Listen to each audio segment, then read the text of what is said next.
भाग्य और बुद्धि में कौन बड़ा। एक बार भाग्य और बुद्धि में बहस हो गई। भाग्य ने गर्व से सिर उठाकर कहा, मैं बड़ा हूँ।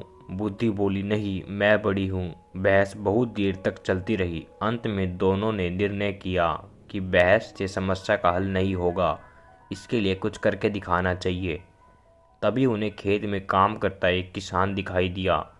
बुद्धि ने भाग्य से कहा, तुम अगर इसे राजा बना दो तो मैं हार मान लूंगा। भाग्य ने कहा, ठीक है, मैं इसे अभी राजा बनाता हूँ। भाग्य किसान के पास पहुंचा तो उसके खेत में खड़ी गेहूं की बालें मोतियों से भर गई। किसान ने एक बाल तोड़कर देखी तो उसमें मोती निकले। उसने दूसरी बाल तोड़ी तो उसमें भी मोती निकले। उसने मोती कभी देखे न थे। सोचा ये कंकड़ है। वह सिर पकड़कर बैठ गया और बोला, हे भगवान, यह क्या हो गया। इन कंकड़ों का मैं क्या करूं। साल भर की मेहनत व्यर्थ चली गई। वह खेत के किनारे बैठकर अपने भाग्य को कोसने लगा। तभी उस देश का राजा अपने मंत्री के साथ उधर से गुजरा। उसने किसान को रोते देखा तो रुक गया। उसने किसान से रोने का कारण पूछा। किसान ने राजा को सब बात बता दी। राजा ने खेत में घुसकर देखा तो यह देखकर आश्चर्य में पड़ गया कि उस खेत में मोती उग आए हैं। राजा ने मंत्री को एक ओर बुलाकर कहा, क्यों न हम अपनी राजकुमारी का विवाह इस किसान से कर दे। वह हमारी इकलौती संतान है, इस भाग्यशाली आदमी के साथ सुखी रहेगी। मंत्री ने भी राजा की हाँ में हाँ मिलाते हुए कहा, आपका विचार अति उत्तम है। अब राजा किसान से बोला, सुनो, तुम यह सारी फसल काटकर राजमहल में पहुंचा दो।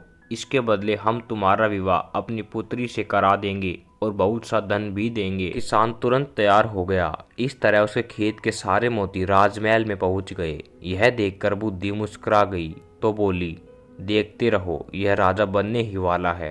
राजा ने अपने वचन का पालन किया। उसने निश्चित दिन अपनी पुत्री का विवाह उस किसान से करा दिया।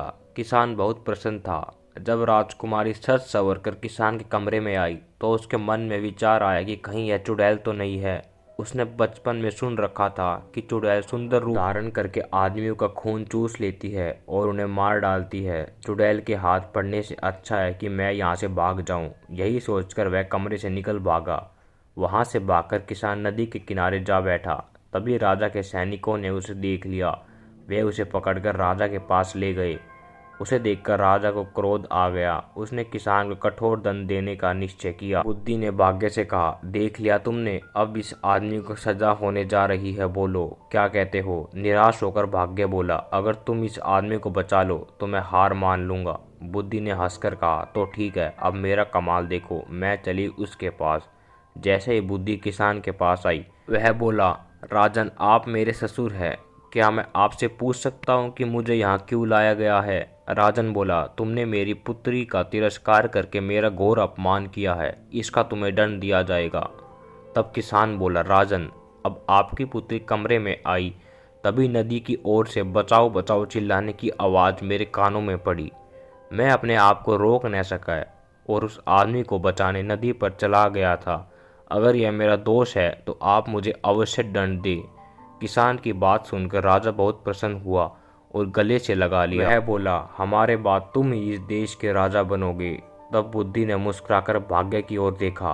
भाग्य ने हंसकर कहा, मैं अपनी हार मानता हूँ, तुम वास्तव में मुझसे बड़ी हो। दोस्तों, कहानी अच्छी लगी हो तो लाइक और सब्सक्राइब जरूर करें। धन्यवाद।